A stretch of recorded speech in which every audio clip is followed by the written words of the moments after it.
What about Iran's influence in our hemisphere, in Central and South America? Their web of terror, is it in our own backyard? Let's bring in a very important guy who wants to tell everybody to look out for this. Let's bring in Mark Dubowitz, CEO and Foundation for Defense of Democracies. Mark, come on in. Great to see you again. Thanks, Brian. Thanks for having me. All right, so let's look at the dangers right now and Iran's expanding influence in our backyard. First off, let's take a look at a map. Iran over there from the Middle East, Brazil, Bolivia, Cuba, Nicaragua, Venezuela, and Ecuador. What are they up to?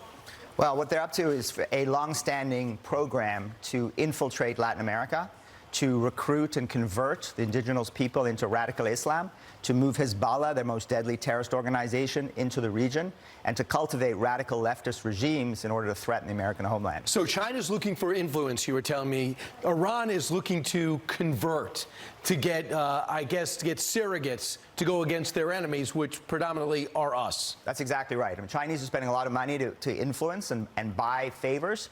The Iranians want to actually establish a forward operating base using Hezbollah, their most deadly terrorist organization, in order to recruit and to proselytize and ultimately to strike the southern border the way they struck the Israeli southern border. I wish we were more aware of this and the American public was more aware of this. But let's look at some of the main players in this. This president himself, Raisi, has visited Cuba, Nicaragua, Venezuela to deepen alliances. He is doing this to say, hey, I'm in charge. I am more radical than my predecessor. What do you need? And what do they offer? Yeah, I mean, they're offering, for example, Venezuela today is the forward operating base for Iran in the hemisphere, right? And they're offering economic deals. They're offering oil sanctions busting cooperation. They're offering military and defense and nuclear cooperation. And ultimately, they're giving Iran a permanent place in the hemisphere in order to threaten us. When we lost Bolsonaro as an ally in Brazil with a very dicey election, in comes Lula, very much endorsed by President Biden. But he's a communist. This guy was mentored by Castro, and now he's allowing Iranian warships to port in Brazil. Yeah, I mean, we had a conservative president in Brazil, pro-American, pro-Israel, and now we have, as you say, a former communist, pro-Iran, and ultimately somebody who's giving the Iranians a place to dock their warships, never mind a place to permeate the region. Yet the President of the United States does nothing but greet him warmly and salute him as a good friend. It is insane that he's plaguing us like this. And then you have Maduro, the bus driver who replaced Hugo Chavez,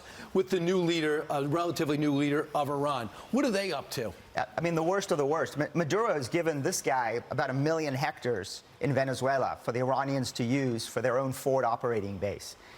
Huge cooperation, again, on oil, on weapons, on nuclear. And this guy's giving the Iranians Venezuelan passports, so Iranian intelligence agency and Hezbollah can operate with impunity in the region. He has destroyed Venezuela as a prosperous society. They are all coming here, and now he is being bolstered up by this presidency, this White House, as well as this evil character.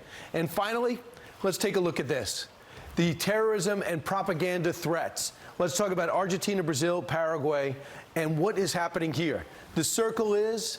Yeah, this is the tri-border area between these three countries. It's a lawless area. There's a huge tens of thousands of Lebanese that live there, Hezbollah, narco syndicates, money laundering, human and drug trafficking. This is an area, again, a base of operations for Hezbollah, Iran's most deadly terrorist organization. Famously, a lot of Nazis escaped here. It felt like a safe haven. So there's a lot of people who feel this is still a safe haven. Also to keep in mind, Mark, if you know this, if your studies reveal this, does the White House, as Homeland Security, does the Secretary of Defense know this? Look, they should know this. I mean, we have a Southern Command of the U.S. military whose responsibility is the Southern Command to look at Latin America. They're underfunded, under-resourced, and under-prioritized. And you're worried that our border is going to look like the Gaza-Israeli border? Look, the radical Islamists, the Hamas, ISIS that penetrated the southern border and slaughtered Israelis in their beds, I'm worried that one day they're going to do that to our border communities. Bordering Mexico and slaughter Americans in their beds. And we'll only have ourselves to blame because we took our eye off the ball and we opened up our border where we got millions coming in. We have no idea in many cases who they are. Mark, thanks so much. Thank you, Brian. All right. Appreciate it.